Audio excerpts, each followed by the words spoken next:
Don't go there. That's not. You know what? Now No. you're talking. Okay, thank No. you. Like you always test. You go, okay, testing. Tito, give me a tissue. You're doing your Michael Jackson imitation. Right. That's what you do. You do that. And then you get on the air and then you're like all, and your voice is like through the roof. Michael Jackson's brother Tito is your favorite, I think, because that's the only one you really know. And it's like, that's the first thing you always say is Tito. No, who was it? Remember that comedian? He went, Tito, get me a tissue. Was it Eddie Murphy? I don't know. One of them made fun. Oh, okay. Okay, so I think we're good, actually. Good. Oh, that's a little too high. All right, are you ready? I'm ready. I'm ready. Hey, I've been starting it out lately. You said you have an article on like something with DOT physicals, something like that. I think I caught a glimpse of that, but what do you got? Let me hear about that on the podcast today. Okie dokie, Smokey. Okay, so truckers never call them Smokies anymore. Then we should have a CB lingo episode just to see what truckers really know. Okay, like if we said something, breaker 19, anything to do with CB talk, would they actually know it? Because you said okie dokie Smokey. I guarantee you some truckers don't know what a Smoky is. No way. Yeah, they think they're little Smokies, those little sausages probably that you put in beans. No. That's a Smoky to them probably. No. Now old school truckers know exactly what a Smoky is. But it's not just those little hot dogs you eat, guys. It's an actual... What are you laughing at? Because you're just a turkey. No, I'm just saying it's a copper. Oh, and some of the old school truckers would know what a copper is. Remember on Bugs Bunny? Mm-hmm. All right, copper. Yeah, I think that most Take people Clancy and would go know around back and look for the rabbit. Most people know Smokies are police officers. I don't believe all the new guys do. And I'm not putting the new guys down. Mm-hmm. But I would like, before you get into your article, I'm going to ask if you're a new school trucker, right? And you've been trucking for the last, say, 5 years. Write in and tell me if you truly knew, without Googling it, what a Smoky is. Seriously. Oh, please. I'm telling you, I'll bet you not everybody knows what a Smoky is. Uh-huh. Huh? Uh-huh. I wonder if everybody knows what a back door is. Huh? Now that I don't know if all of them would know. And it's not anything. It's not perverted. It's not perverted. It's actually a back door that's not perverted. Okay. All right. So your article about DOT physicals, is it? Well, it was basically Overdrive had put in an article that there was 2 doctors in Houston that had over 15,000, just under 16,000 med cards that they issued to these drivers, and they are revoking all of those drivers' med cards. Not the doctors, but the FMCSA, because the doctors were not performing them correctly by DOT regulations. Okay. Does it say what the regulations were? I mean, like it pertained to hearing and vision. So the doctors, when they were doing their exams, were not fully doing vision and hearing to regulation standards. And so they're revoking all of these drivers' med cards. Just in case they put a blind deaf trucker on the road? I have no idea, honestly. I mean, when you read the article, it's kind of funny because the doctor's like, the DOT sent in 3 undercover people to make them look like they were drivers to see if we're doing it properly. That sounded like my Tito invitation. Well, I tried to do, there was 2 different doctors. Well, they're a husband and wife team. Oh, really? Yeah. So there's a lot going on there. It's a husband and wife team, and they actually had a chiropractic. So I got a question. So you got 15,000 possible DOT physicals about to be poof. Mm-hmm. Are they giving these guys at least a chance to go ahead and update it with an actual physical? Yeah. Okay, so it's not like, hey, you're getting a notice, driver, in your email, your CEO, because you know what happens when your physical is not up to date, they downgrade your Class A to a regular driver's license until you actually produce an actual valid DOT physical that's passed. Correct. So that's not the case. They're not just going to automatically downgrade these guys. They're going to give them so many days or so long. Like a little less than a month, truthfully. Okay, so they have till May 10th to get a new one. So if you drivers are listening and you got your physical in Houston, Ruthann? Yeah, it's a Houston area chiropractic service by Dr. Lee and Dr. Ming. Okay, I would just say, drivers, if you got your physical in Houston, double check that it is or is not the correct one. Where'd you get that article? Overdrive. On Overdrive? Mm-hmm. So go to Overdrive and look to see the name of Dr. what? Ming? No, M-A-I, Dustin May. Dr. May. And Jenny Lee. Jenny Lee. And their husband and wife? Yeah, husband and wife in Houston area. They do, I think, a chiropractic and therapy is what they're... I got a question. Did they get in trouble, or was it just? Yeah. Oh, so the question I have really is: did they get punished, or was it an accident? Were they doing it on purpose, or did they just not realize that they were supposed to be doing eyes and ears in the physical? The way it sounds is they were trying to be like they would do the services, but they would file, like if Dr. Lee did the actual exam.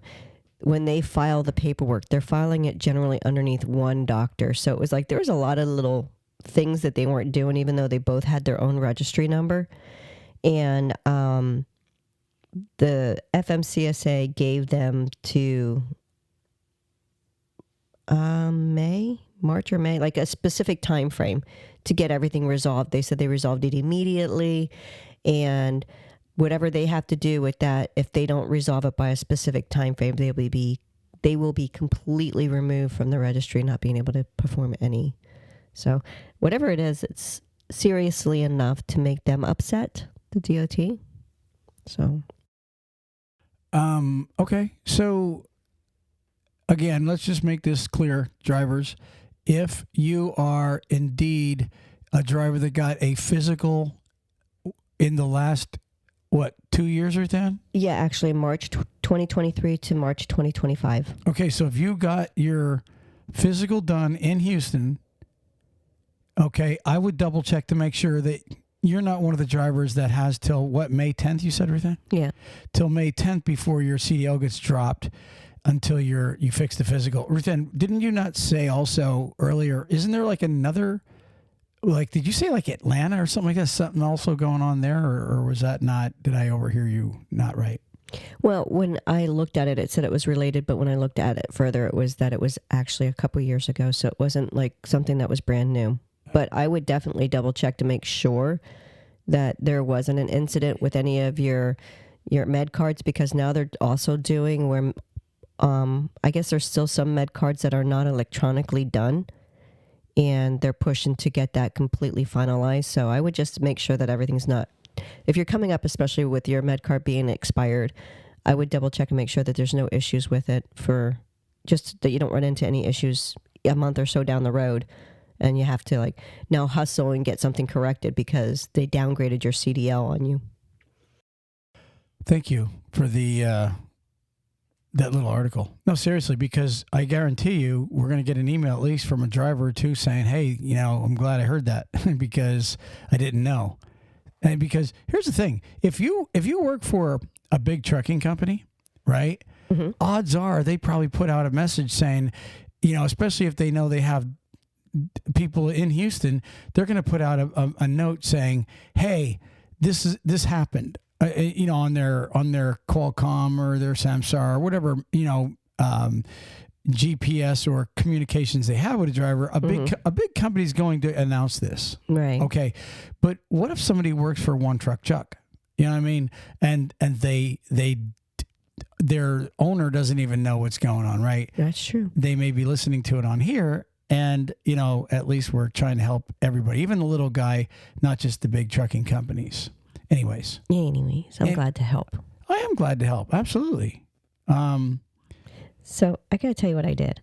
What you did? So, the ice pick bandit has been quiet right lately. So every now and then I just throw in a little search to see if there's anything new, right? Never know. And you know how AI is so big out there right now that you could just pull up something and an AI will give you this overview and just give you the world of knowledge and the internet space them out there, right? So I did that, and AI gave an overview on the Ice Pick Bandit. Do you want to hear it? I do. This is AI's. This is AI's. So AI's after the Ice Pick. Yeah. It says, who is the Ice Pick Bandit? It says, the Ice Pick Bandit is a name given to a perpetrator or perpetrators who have been vandalizing truck tires by puncturing them, often with an ice pick or similar tool, across multiple states, including Arkansas, Florida, Tennessee, and Texas. This has caused significant damage and financial strain for the trucking companies and drivers. Key aspects of the Ice Pick Bandit incidences: method of operation. The perpetrator, parentheses S, because they don't know if it's more than one, typically use a handheld tool to puncture the sidewalls of truck tires, causing irreversible damage. Extensive damage. The Ice Pick Bandit has been responsible for destroying a large number of tires, with reports suggesting over 1,000 tires destroyed since June of 2023. Wow. State involvement. The Ice Pick Bandit has been active in multiple states, including Arkansas, Florida, Tennessee, Texas, and Georgia. Financial impact. The damage caused by the Ice Pick Bandit can result in significant financial losses for trucking companies, including the cost of replacing tires and lost time for drivers. Potential for safety hazards. The destruction of truck tires poses a potential safety hazard, as drivers may not be aware of damage until it's too late. Now here's the funny one. Possible motivations. Vandalism. The perpetrator's actions have been described as actions of pure spite, causing frustration and financial strain for truckers.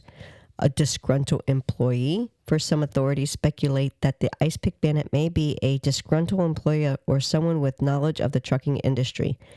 Unknown motives. The true motives behind the Ice Pick Bandit's actions remain unknown, though some theories suggest it could be revenge or a desire to cause chaos. Ongoing investigation. Law enforcement agencies are working to identify and apprehend the Ice Pick Bandit. Multiple agencies are collaborating to solve the crimes and bring the perpetrator to justice. Thank you, AI, for that wonderful gathering of information that we would have not really been able to get on our own, right? Wink, wink. No, but what the most interesting thing that you read there was 1,000 tires. Yep. They've credited the Ice Pick Bandit for 1,000 tires. Yep. That is insanity. I mean, I know there was like one time it was like he did like 20 trucks or something like that, 40 trucks at a truck stop. He hit a pretty good amount, which probably upped his numbers pretty good. But wow, 1,000 tires. Now I gotta wonder if they ever catch the Ice Pick Bandit. Okay, what do you think a possible sentence would be for a guy that's actually had that much vandalism across state lines? It's a felony. This is definitely a felony with the amount. Oh, yeah.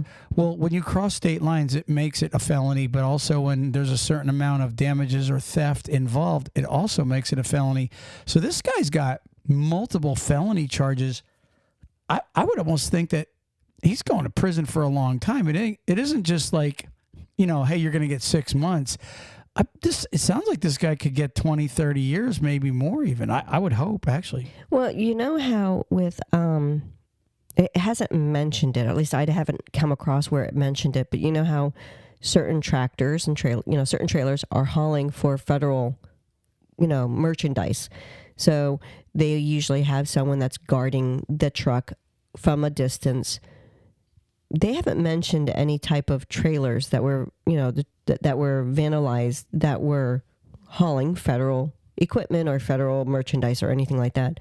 But if it was, and those tires were damaged, would it be then a federal offense because they damaged tires that were hauling federal freight? You know what I'm saying? Yeah. I tell you what, to me, the most bizarre thing in the world is, and it must be because he does it late at night, and this should prove to the industry how tired truckers really are. You know what I mean? Because this guy moves freely amongst, get on and get off ramps where truckers are sleeping, inside truck stops, and he just moves freely like he's has no fear, and he just walks between the trucks and pops tires.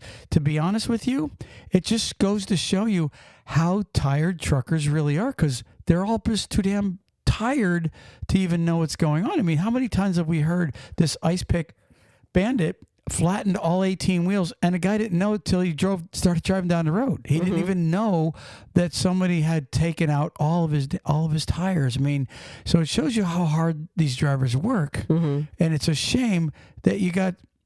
And personally, it sounds to me like he is a trucker, but it also, I agree with AI, and we've been saying this, it does sound like it's revenge. There's a disgruntled employee. I mean, revenge. why would you want to hurt the working man so bad? Unless, of course, maybe somebody you love was killed by a tractor trailer. You know what I'm saying? Because he doesn't pick on just one company, so he picks on everybody, unless it's to hide something. Not discriminating on that. Unless it's to disguise something. But he really does have a hate for at least the semi-trucks, and most likely the drivers also. So, and the route, Arkansas, Florida, Texas, Tennessee. Yeah. Now, Georgia. You guys can see a picture of this guy, a little skinny white guy. Okay. There you have him on video. It's not the clearest picture. Like Bigfoot, it's never a perfectly clear picture. But you could see this guy, and somebody might recognize this guy. But anyways, check out TalkCDL's Facebook page, scroll back, and you can see, maybe I'll re-up the pictures and go on CDL Life. Oh, just Google the Ice Pick Band, and I guarantee you, if you go on images, you will see what this guy looks like. Ruthann, moving on. Let's take a quick break. Truck Parking Club is a network of instantly reservable daily and monthly truck parking locations throughout the U.S. Truck Parking Club helps connect truckers to truck parking locations throughout the U.S. via truckparkingclub.com. Our networks is made up of property owners that have locations adequate for truck parking to list on the platform. This includes trucking companies, storage companies, CDL schools, trailer leasing companies, real estate investors, truck parking operators, and more. Go to truckparkingclub.com today. Attention trucking companies and truck drivers. If you need help with cash flow, we've got help on the way. Turn to Tab Bank, the bank that knows trucking. Tab Bank has been in the business of helping truck drivers and trucking companies with their cash flow needs for 25 years. It's just that simple. It's what they do, but they don't stop there. Tab Bank helps grow your business with their invoice, factoring, and banking services. What a plus that is. Before you book your next load, play it safe and contact Tab Bank to get their help with your factoring needs. Tab Bank helps determine the credit worthiness of your customers, as well as billing and collection efforts on invoices that you factor with them. Let the experts at Tab Bank get you cash quickly for the loads you deliver. Again, it's what they do. Visit tabbank.com/TalkCDL to learn more. That's tabbank.com/TalkCDL. Tab Bank member FDIC. How about a quick story or two? Tell me a story. Like I talk to companies all the time, and I even tell them, listen, sometimes you guys give me actual content, because I'll be talking, like we talk, companies call us all the time, and I told this one guy, so, you definitely give me content. Your stories sometimes, I just tell everybody on the show, because I think they make, honestly, good conversation. Okay, this one's going to kill you. I don't want to die, but I'll laugh. No, okay. All right, this is it's an orientation. There's a company that was hiring a group of drivers this week, right? And this guy had a condom filled with pee, with urine, wrapped around his ankle, right? But that's really not, because we've heard that one before, right? Right. So that's why I'm like, okay. Here's what makes it different. The person that runs the orientation is a lady, and she thought one of the drivers spilled his coffee or his water on the floor. And so she's literally gets a rag and bends over to clean it up. And yeah, it don't take long to discover the rag is turning yellow and that it stinks like urine. Now, this is true story. So the driver got on a bus to go home because they honestly kicked him out, obviously. So the driver had this, the condom broke in class. I'm just glad. Did they hear like a snap, a pop, or did it just leak out slowly? But what really has got me is I'm really glad he didn't use it for a precaution because it sounds like a weak condom. Yeah. Well, I'm wondering if just the acid from the urine, how long did he have it? Did he bring it with him from another state? Was it his wife's or one of his children? Did he have them pee in a cup and then he filled the condom and then try to see? The reason that drivers tape it to their bodies, they think that the body temperature of their body is going to keep the urine up to the actual required temperature. And don't work. I think there's only like a 5-degree difference. Like if you go above or below when they're testing your urine, and it's like, I think it's 5 degrees is all it is. And if you go below it, which is real easy to go below it, it's an automatic, we got to redo it. So they tape this stuff to them. My question is, how long did he have it taped there? And did the urine just eat its way through the condom? I mean, what a conversation to have, but this is a true trucker story. Trucker story by Troy. And now another episode, Trucker Story. You like that? You like my echo? I hear that. No, if y'all could see him, he's acting like this big, tough, burly guy going, oh. No, but I'm serious. Like, it's a true trucker story. I don't know if the acid could eat through the latex of a condom. I don't see that because urine isn't. I don't think it's that. It's not like it's in certain animals and stuff that has a higher concentrate of acid in their urine. I mean, humans don't have that high of a concentrate. At least they shouldn't. I got an idea. I bet you it was itching him, making him itchy. And I bet you the dodo brain was scratching with his toe or something stupid and popped it. I wonder. But I mean, he could have used his leg and, like his foot, maybe not his toe in general. I mean, unless he's got talons and he's wearing flip-flops or something like that. Well, there are flip-flop truckers. But anyway, so somehow he punctured or broke it or popped it, whatever, and urine spilled all over the floor. And I guess he just figured, see, I guess he didn't know. How can you not know he's running down your foot? Maybe, like you said, he had flip-flops on and it just, like, it was room temperature and you didn't feel it. Yeah. But the orientation lady seen it. Yeah. Here, let me wipe this up so no one slips and falls. We don't want a safety hazard going on. Well, that's all I'm imagining her thinking is being innocent, and here she goes to start wiping it up without gloves. And this is kind of stinky. Right. Which one of y'all peach pants? Your spring water's yellow. Is this coffee or tea? No, coffee, tea, or pee. No, but anyways, it's just like the never-ending stories that trucking companies give me. You can't make this stuff up. Nothing beats the guy that pumped somebody else's pee into his own bladder, but this is a pretty good one.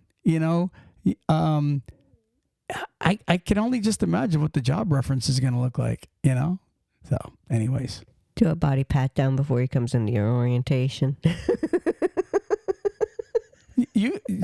Listen, drivers, not every driver is a bad driver. We know that. But the bad ones, they give us such content. And we would like to thank you, bad drivers, for the content for the last 10 years. Thank you, bad drivers. For over 20 years, Sumar Financial has been a trusted partner for owner-operators and small carriers, providing fast, flexible, and transparent freight factoring solutions that keep businesses rolling.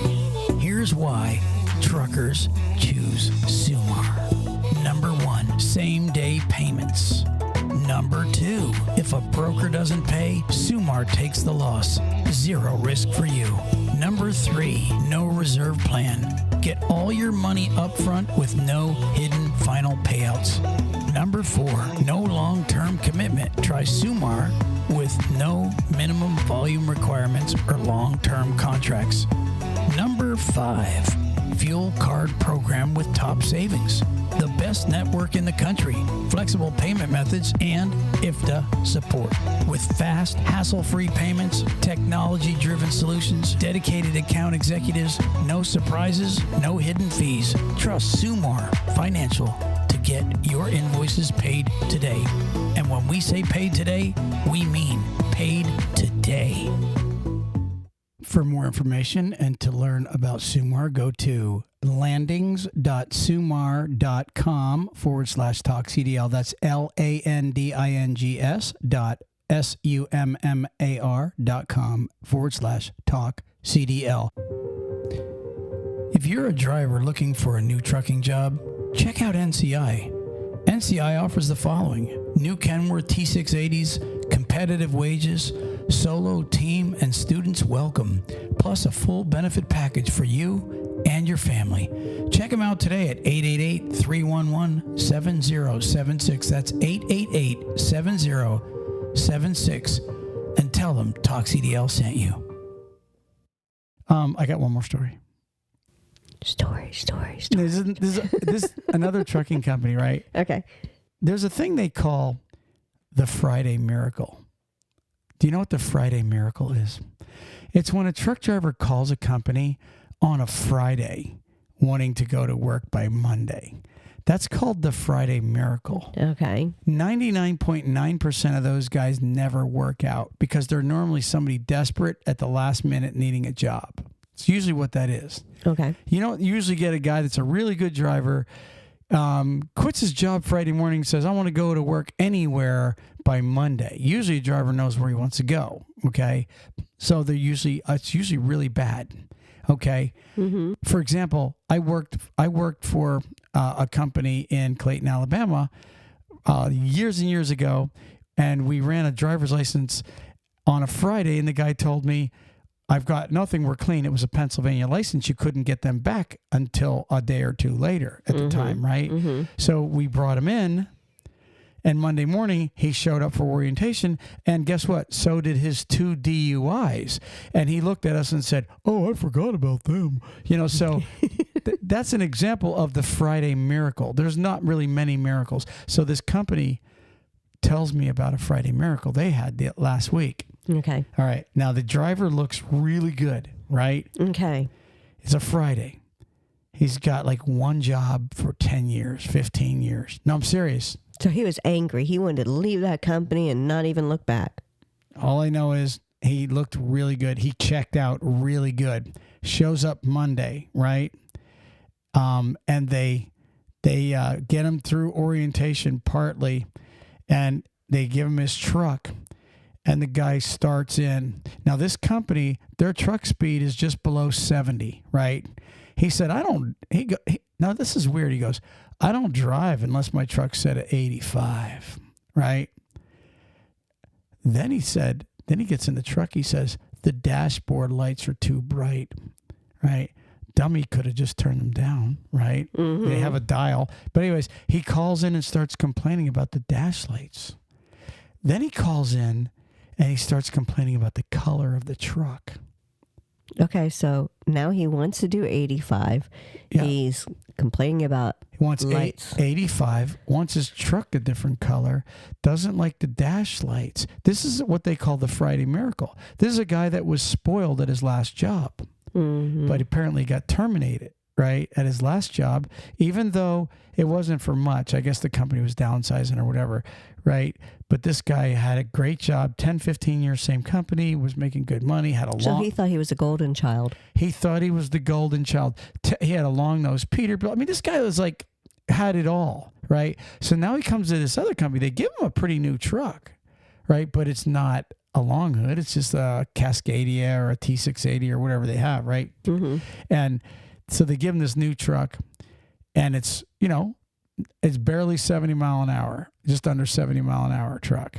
And he's threatening to quit because it's not 85. and the truck, he doesn't like the color of their company trucks. It's like, dude, did you not know what color the trucks were before you came? Mm-hmm. I mean, and do you know the little dial there? You could turn the dash light down. Mm-hmm. Why are you calling in and bitching about the dash lights? I'm just saying, this is what a company told me this past week. And so, in case you companies out there, drivers out there, ever heard the term Friday Miracle, that's what a Friday Miracle is. A guy that on a Friday announces he wants to go to work on a Monday at the last minute.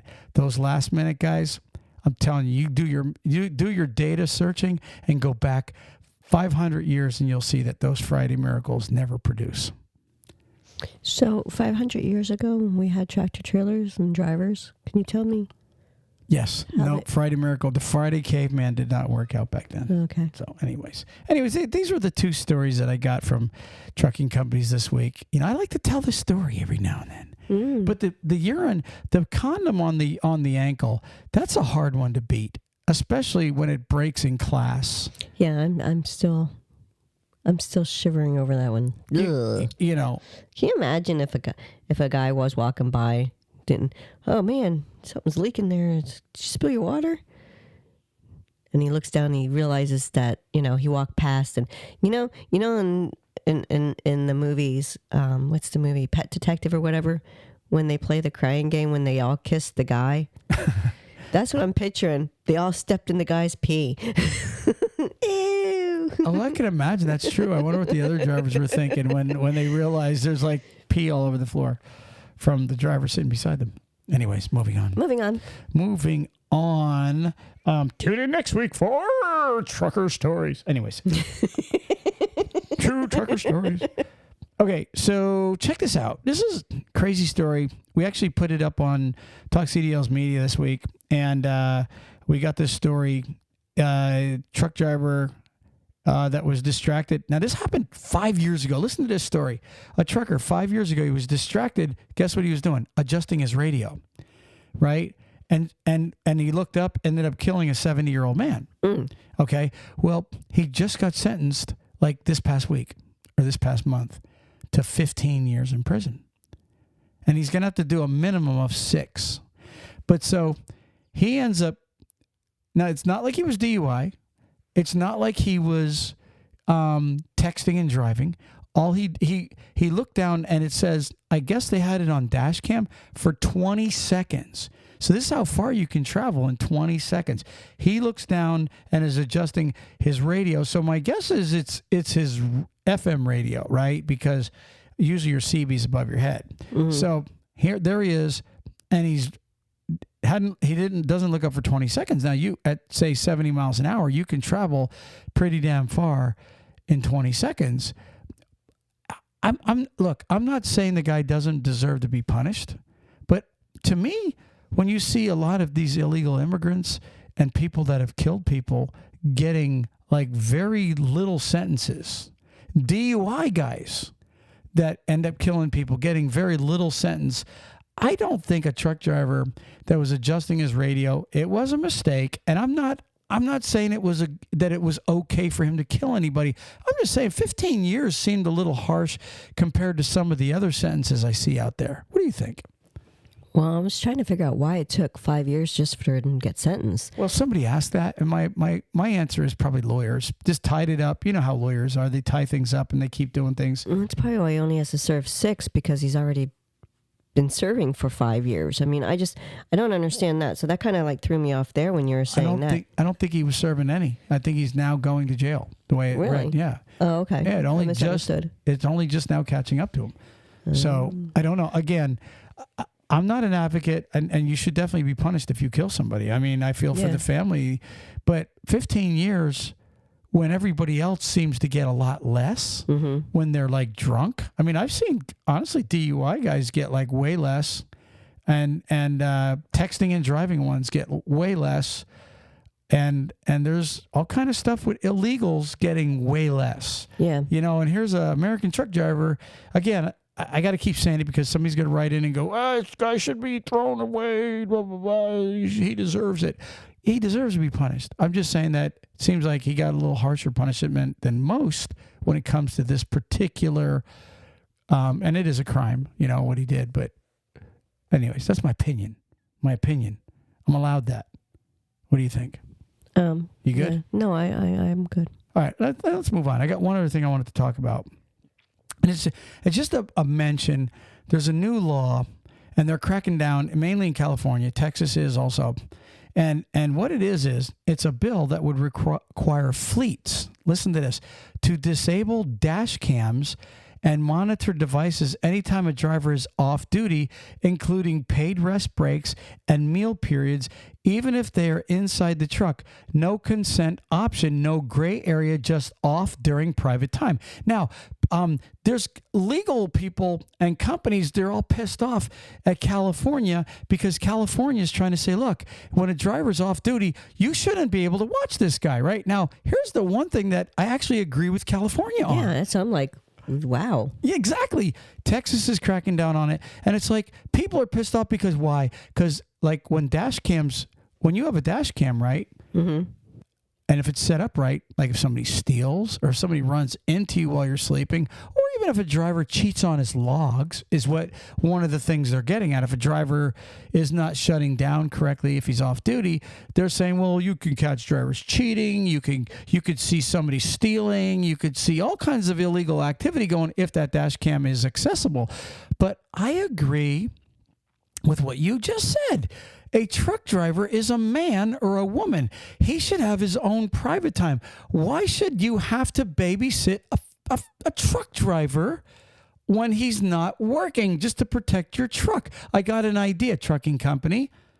Okay, if you think a trucker should be constantly monitored while he's sleeping, okay, or have the ability to turn his dash cam on and watch him while he's there so you could check up on your truck and everything, how about we put dash cams in your bedrooms at night while you're at home, dispatchers and safety people and owners of companies? How about we make it fair and we put the dash cams or, at least monitors so that all the truckers can watch you guys sleep at night? How's that sound? Would that be fair? I think it would be. Yeah. I mean, if you're going to, you know how many people are working at home and a lot of them got really angry because they didn't like having to, they got so accustomed to working at home, they didn't want to go dress office-wise and have to go back into offices. Well, same concept. If you think that you should be able to work at home, then have them monitor it. But I think that if a driver's on his downtime, there should be no camera on the inside. On the outside, I don't know. I mean, being able to watch, having the truck being watched on the outside for vandalism or something like that. I think that I don't have an issue with that. Like if a camera was pointing towards the trailer to see if, to watch for the ice pick bandit to puncture or the doors to be tampered with or something like that. But inside that tractor, I think that when the driver turns that key off, that they should have the right to have that camera off also.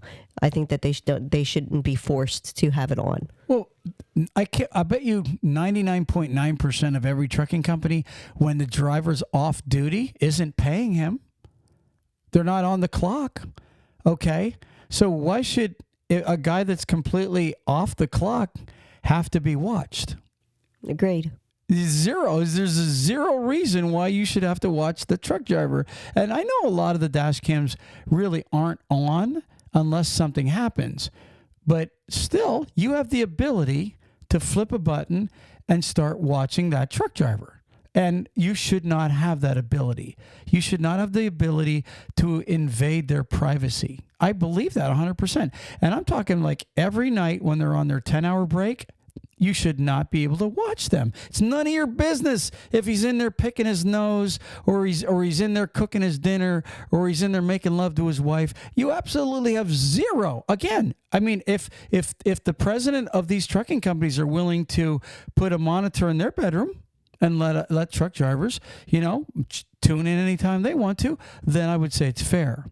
So let's see if possibly maybe a couple CEOs will write in and say, yes, we're going to go ahead and stick the camera in our bedroom so you can see. Not just their bedroom, their whole house, because that's the driver's whole house. It's his kitchen, his bedroom, his... But I want to be able to see inside the CEO's bedroom when he's with his wife. That's the part where he gets to see, okay, the trucker. Okay, so I'm just saying, if he's willing to do that, and maybe some will actually write in and go, yeah, I don't mind you watching my wife and I unchanged at night. What the hell, man? What's good for the goose is good for the gander. That's my deep Southern accent, by the way. Yeah, it sucked. Did you hear that? Gander. Yeah, it still sucked. I really stressed the gander. It still sucked. But anyways, listen, seriously. I doubt that they'll ever do that. Mm-mm. And I know they won't. So why would you expect a working man to have to go, okay, I'm off duty now. Oh, I'm just sitting here while you're watching me. No, it doesn't make sense. Anyways, Ruthann, I'm against it. I'm for that law. I'm actually glad California actually finally did 1 out of 10 million things right. Okay. And Texas is doing it. And I think Illinois is another one. They're all really considering this new rule of no gray area. Off duty means you to have no access to the trucker. Boom. I like it. That's my podcast for the week. What do you got? You got something for me? Do you notice that you move so much that you make my mics wiggle? Yeah. Can you wiggle it? Just a minute. All right, come on. You got the word of the day for me? I do. You ready for it? Uh-huh. Go for it, girl. Oppidan. Oppidan? Oppidan. Oppidan? Oppidan. Spell. Oppidan. Oppidan. Oppidan. Give me Oppidan. I'm not even, it almost sounds like a medical term. Give me Oppidan. That would sound like a medical term when you say it that way, right? Give me an Oppidan. An oppidectomy. What do you got? What's Oppidan? A resident of a town. A resident of a town. Mm-hmm. Interesting. So we're all Oppidans. Mm-hmm. Pretty much, unless you're an illegal. You're not really a resident, right? Would you be an illegal Oppidan? Hey, I like that. Illegal Oppidans. Huh? Well, it said a town. It didn't say city, so I don't know if they break it down that way. I'm sitting here reading through the different stuff, and it doesn't really, it just says towns. Yeah. So maybe when it comes to like a city, like a big city like Atlantans or something totally different, they're not Oppidans. I don't know. I really don't. Mm-hmm. I would say we would probably be an Oppidan, though. An Oppidan. You know, our town's kind of really small. Like, we're a town. We're not really a city. Hey, we're considering going to the Houston Truck Show this year, right? Are we in June? Are we still considering that? I believe so. Okay, I just want to make sure. I think it's like somewhere around the 3rd week of June. So if you and look, guys, even if we're not there, show up. These people are great. They put on the Florida Truck Show, the California Truck Show, and the Texas Truck Show, and it's going to be in June sometime. And he does put on a good show. We're going to try to make it there, and then we can hang out with your brother because he lives over there near Houston. So, anyways, so we look forward to possibly being at another truck show here in about 2 months. 2 months, not too far away. No, it's not. No, time is flying, guys and gals. I think we're out of here. Peace. Peace. Praise the Lord.